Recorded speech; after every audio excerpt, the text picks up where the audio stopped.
Welcome to Making a Difference here on Phoenix FM, a show where we get to interview the people who are making a difference in our neighbourhoods, communities and places of work for the betterment of all. A show where you will find that the people being interviewed will support, inspire, challenge and above all else enable you to be the best that you can be when it comes to making a difference in your own life, neighbourhood, community and place of work. I'm Michael Daly and I'm now joined by a best-selling writer and activist who has written, co-written or contributed to 7 books and the comedy musical play I, Keno. He has campaigned on many political issues and is the chairperson of the advocacy group Atheist Ireland. He has been both profiled and interviewed at a local, national and international level and does give talks and debates again at a local, national and international level. It is a great pleasure that I welcome you, Michael Nugent, to Making a Difference. Thank you, glad to be here. Well, Michael, you know what? As soon as you got the invitation, you just said yes. I know you're doing huge media, both local again, national and international. I just seen that you were on Russian media as well. So thanks very much for not only coming in, but making it so easy to come in as well.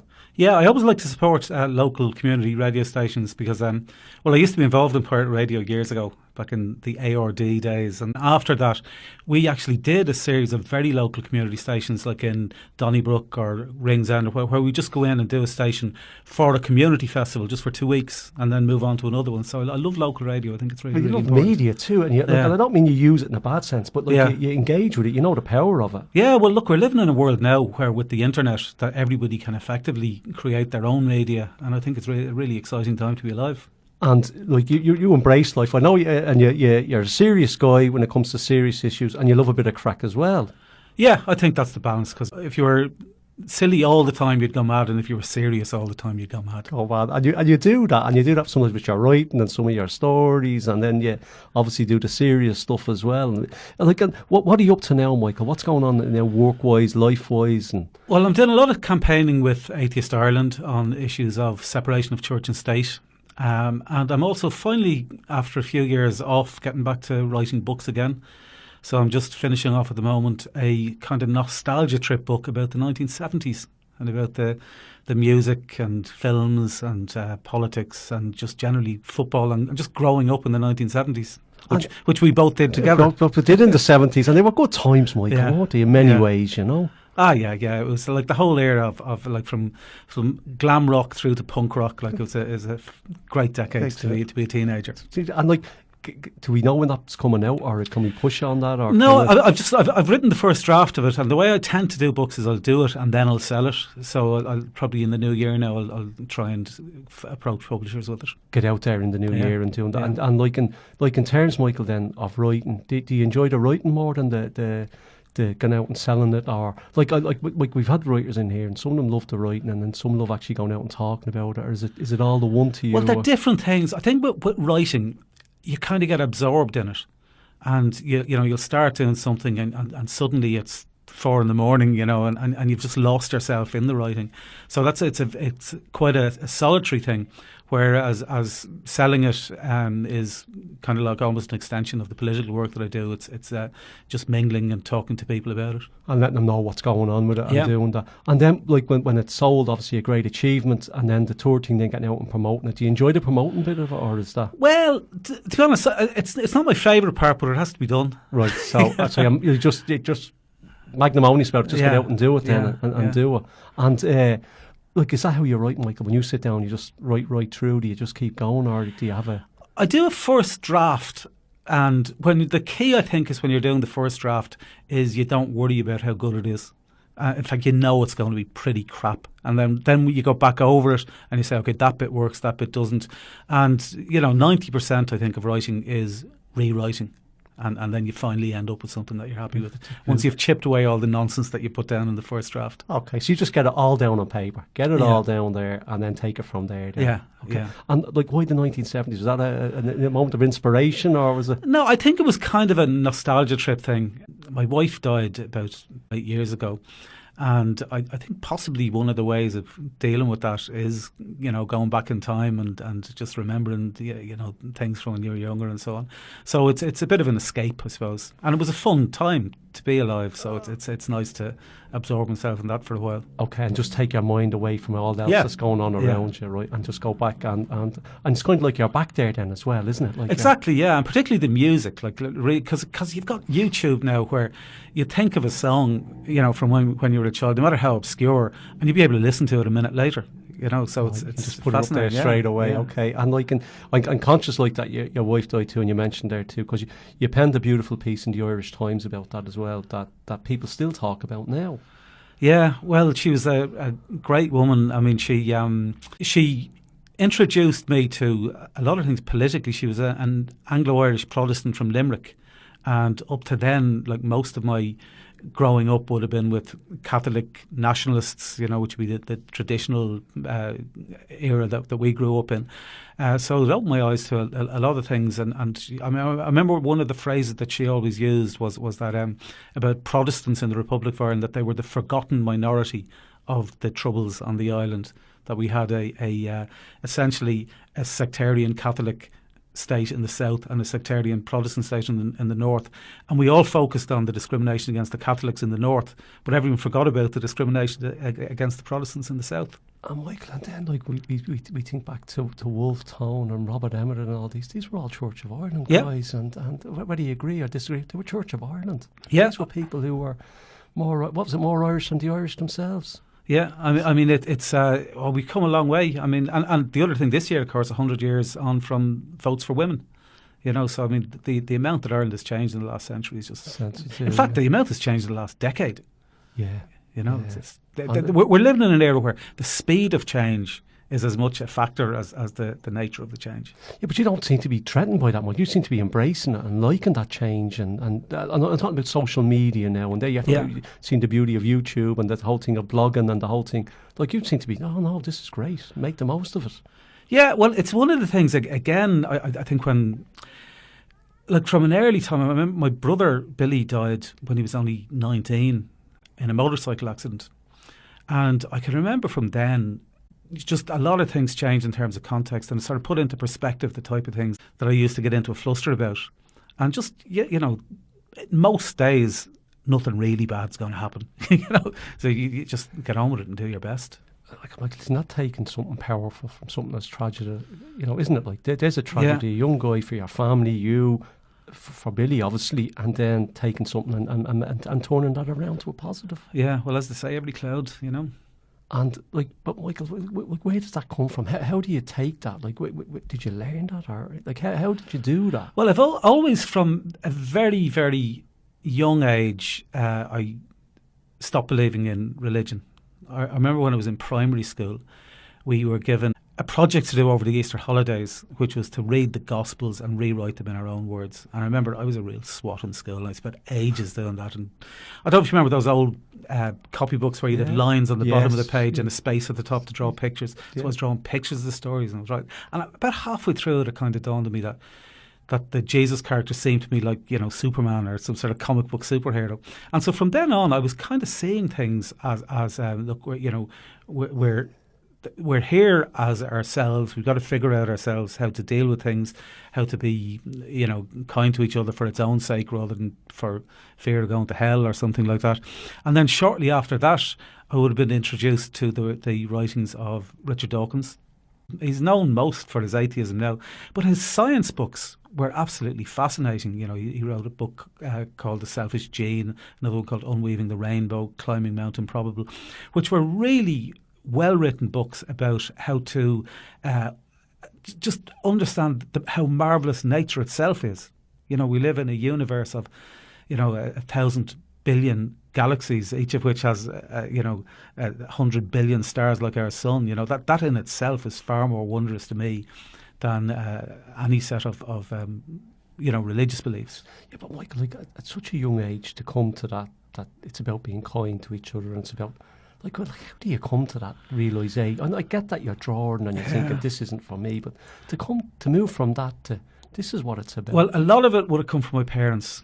My mother was a teacher, and back then most mothers were just housewives. So my mother was out during the day. She was a teacher in Larkhill School, And she, as well as being a teacher, she was also, I remember she used to help kids in the school whose mothers were in abusive relationships, and she'd help them, so she was involved in that sort of work as well. My dad was, he was a load of things. He was initially in the army, then he was a health inspector, ended up running the hygiene education unit of the Eastern Health Board. But he was the calmest man I've ever known. And I'll just tell you a brief story about it. I remember once one of my friends threw a milk bottle against somebody's door just for no reason at all. And the guy looked out and he saw me because my friend had run away. He thought that I had done it. So he came down to the house, knocked on the door, and just literally stormed into the house, and when he saw me, and started swearing at me in the hall of the house. And my dad came out to see what the commotion was. Now, bear in mind, from my dad's perspective, this guy, it's not even that he's in the porch. He's inside the house with a plastic bag full of broken glass, swearing at my dad's son. And I was looking up as like the angle that in cartoons, that children look up at the angle that adults are when they're huge above them. I think, what's going to happen here? This looks like it could be a fight. My dad reaches out his hand and says, "How are you, Martin? Great to see you. What can I do for you?"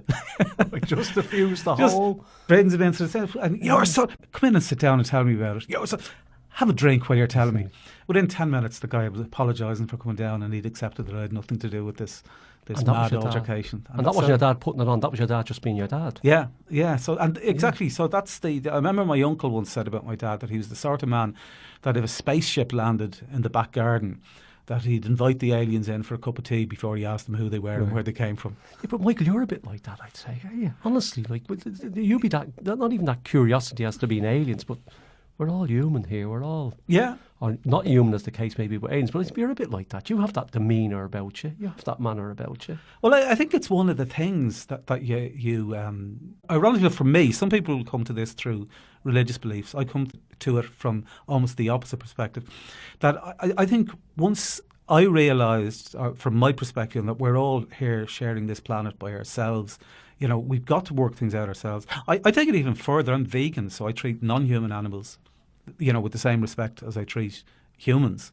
So I think it's and I think that's natural. I think things like being good, being kind, evolutionarily, they're things that are useful, that evolved because cooperation is as important as competition to the survival of the species. So I think there's a natural basis to it. And, and then, as I said, particularly going back to Billy dying, why would you worry about anything, as long as you're still there to kind of do something. I suppose when you're comparing aliens landing in my garden or window, compared to what's happening, that means nothing. It puts it into insignificance, really.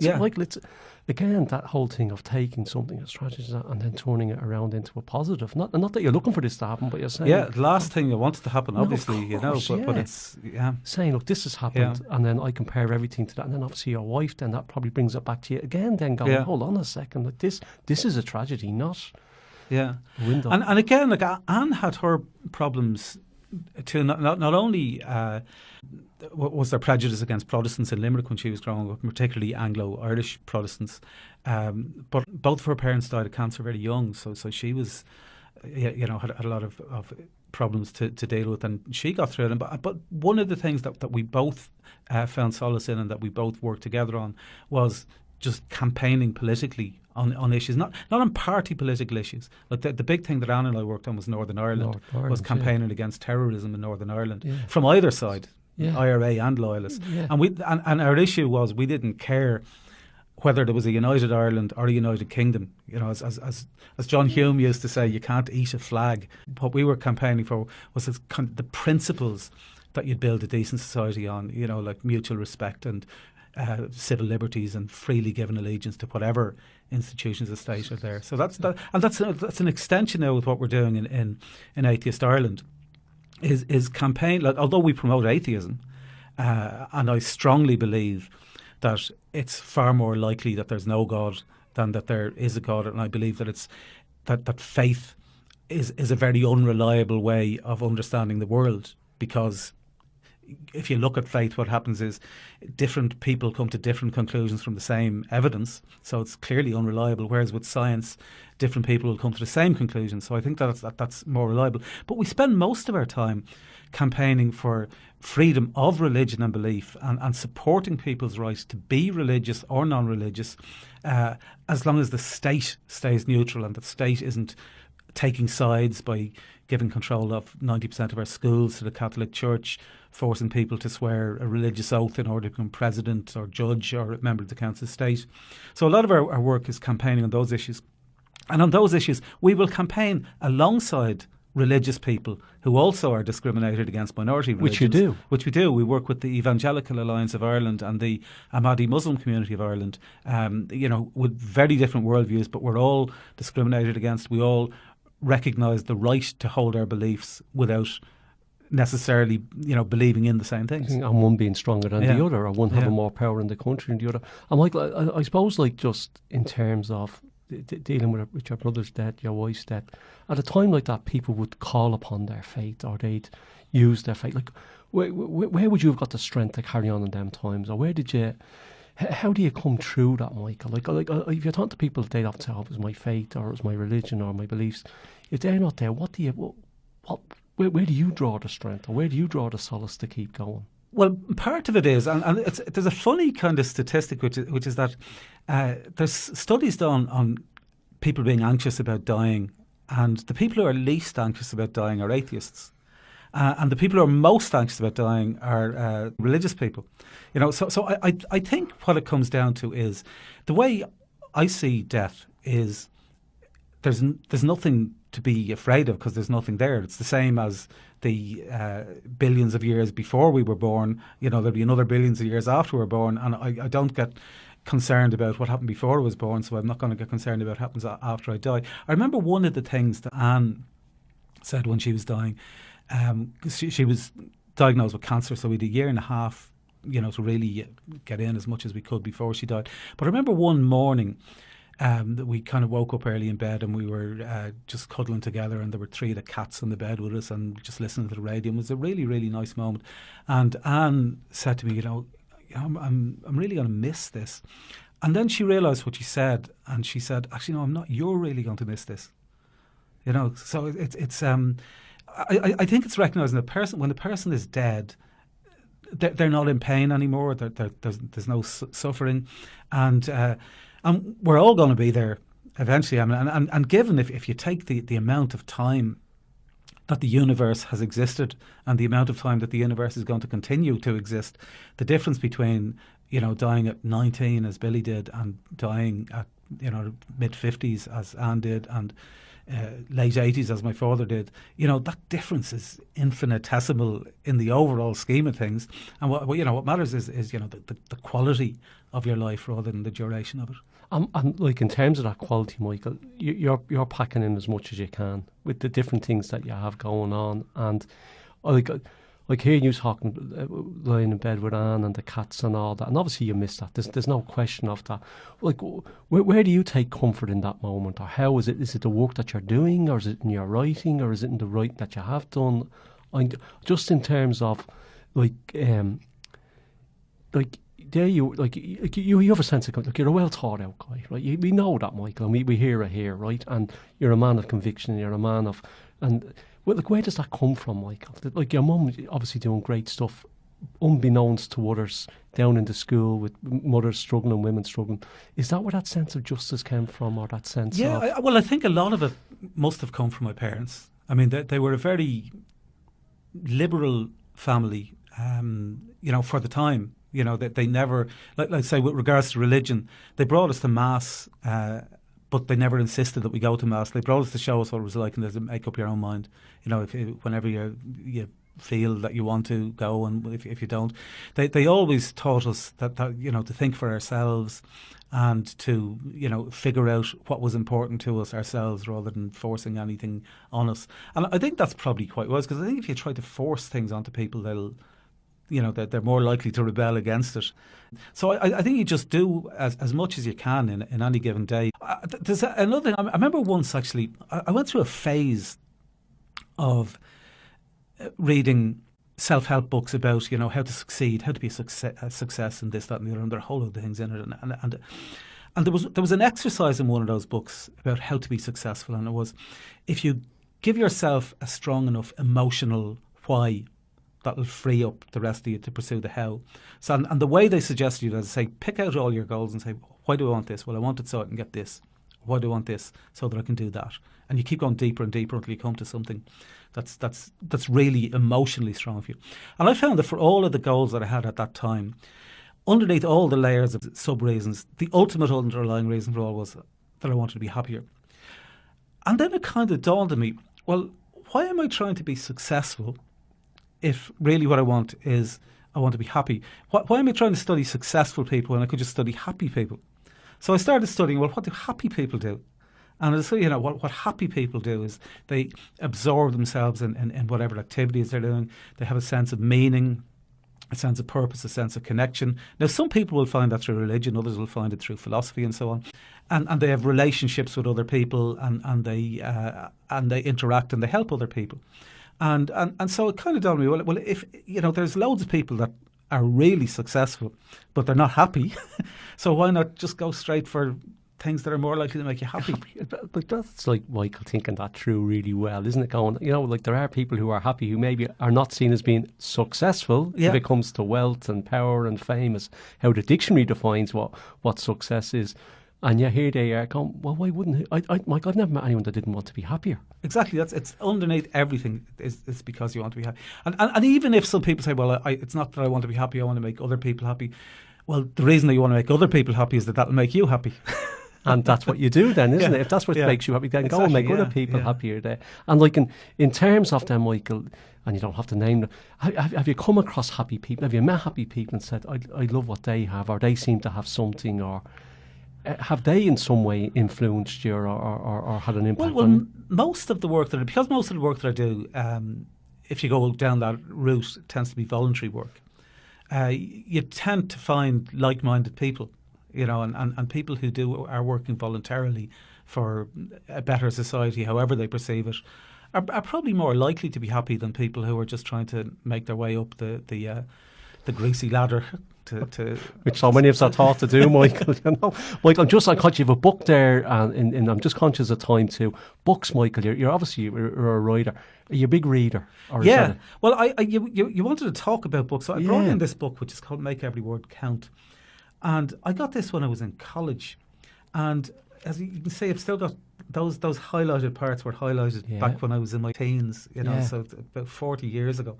So this is a book by a guy called Gary Provost called Make Every Word Count. And if anybody's interested in writing, I still keep it by my computer 40 years later. It's about how to make sure that you're writing clearly, that every word in every sentence has to be doing a job in the story, or else you get rid of it. And so that's in terms of books. There's a lot of books that I read that are very, serious books, and a lot of funny books.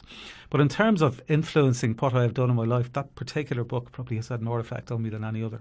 And there's a book, Michael. Like now, I'll be taking the name of that down when you're going. I might even take it when your back is turned. But like in terms of Michael, then there's a book 40 years later having a huge impact on you, and recognising that it's having a huge impact on you. Yeah. And like in terms of, do you read then for pleasure, or is that a busman's hobby? It would be pleasure. Yeah, and certainly since the advent of the iPad and Kindle and electronic books, I've probably got 800 books on my iPad. So I mean, the idea that when we were kids that you could carry around a library that size in your pocket, would have been just unthinkable. So go to the library on Ballymun Road there, Michael, if you were brought. And Michael, do you read everything or all, or do you stick to into autobiographies, or are you into? I tend to read more non-fiction than fiction. So it'll be a combination of. On the serious side, it'd be politics, philosophy, that general area, and then a lot of silly books as well.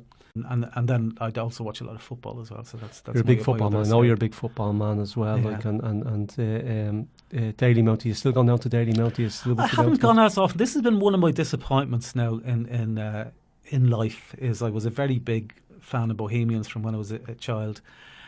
Then I was on the board of Bowls for a while in the early 2000s when they were spending money that wasn't there. And I remember I was asking, like, where's this money coming from? That I couldn't figure out where the money was coming from. And to cut a long story short, I was kicked off the board of Bohemians for asking these questions. And then a couple of years later, it collapsed financially. Like, it's just like a lot of clubs at the time.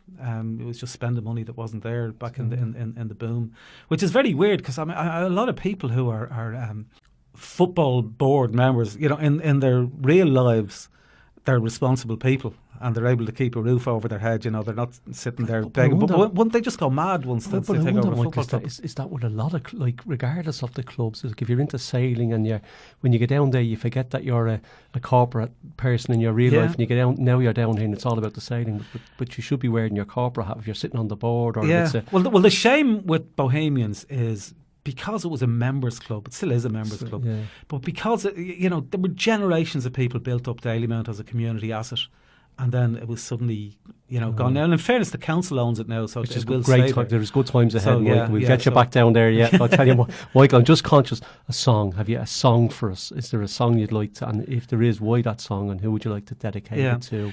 Well, the person who probably means most to me in my life at the moment is Jane Donnelly from Atheist Ireland, who's on our committee. And Jane was, even before Atheist Ireland was founded, Jane was working herself, campaigning for her children to not be religiously indoctrinated in her local ETB school. Well, it was the VECs back then, they're now ETB schools. She got involved in Atheist Ireland and she introduced a whole load of dimensions that we didn't have before. She introduced, international dimensions, going to the United Nations Human Rights Committee, writing submissions to them. And, she led a delegation last year where we had Atheist Ireland and the Evangelical Alliance of Ireland and the Ahmadi Muslims going over together to the United Nations when they were questioning Pakistan on Pakistan's human rights record, because they persecute religious minorities and atheists in Pakistan. So Jane has done so much to try to push back against the discriminations in the education system in particular, and also in human rights generally. And because she's so focused on education and on trying to reimagine, this what has been the stultifying education system that we have had for so long in Ireland, the song that I've chosen to dedicate to her, and this is going back to the 70s again when we were kids, is, I'm sure you remember this one, Harry Chapin, So Many Colours in the Rainbow. It's a beautiful song, isn't it, really? It's a lovely song. And I'll tell you, we're grateful to Jane. Jane dropped you over here today. She did indeed, today. So we owe a huge debt of gratitude to Jane as well. I suppose, Michael, all that's left to say is, Michael Nugent, on behalf of Phoenix FM, as indeed all of us here at Making a Difference, our heartfelt thanks for taking the time to talk to us today. We wish you every success and best wishes for the future, and thank you for making a difference. And thank you for inviting me. It's been a real pleasure, Michael, and like the way, again, I want to finish on that, you made it so easy to come over. You're a man in demand. You're a man that people are looking for to talk, debate, discuss with. Whether they agree, disagree, you'll put yourself out there with them, and you just made it so easy to come in and support us here on Phoenix FM. So thanks very much. Always happy to help. Thank you, Michael.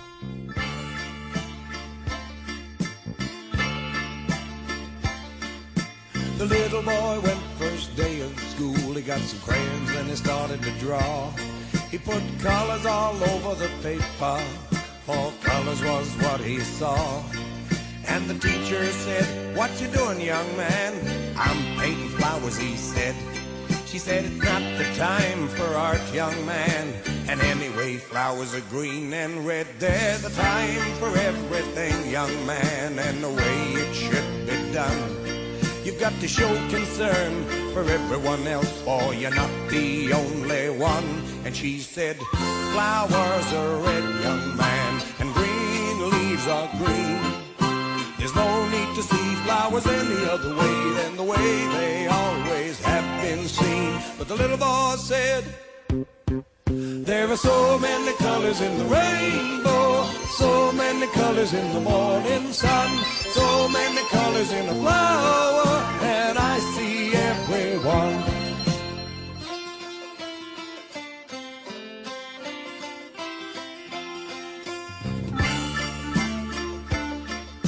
The teacher said, "You're sassy, there's ways that things should be, and then you'll paint flowers the way they are.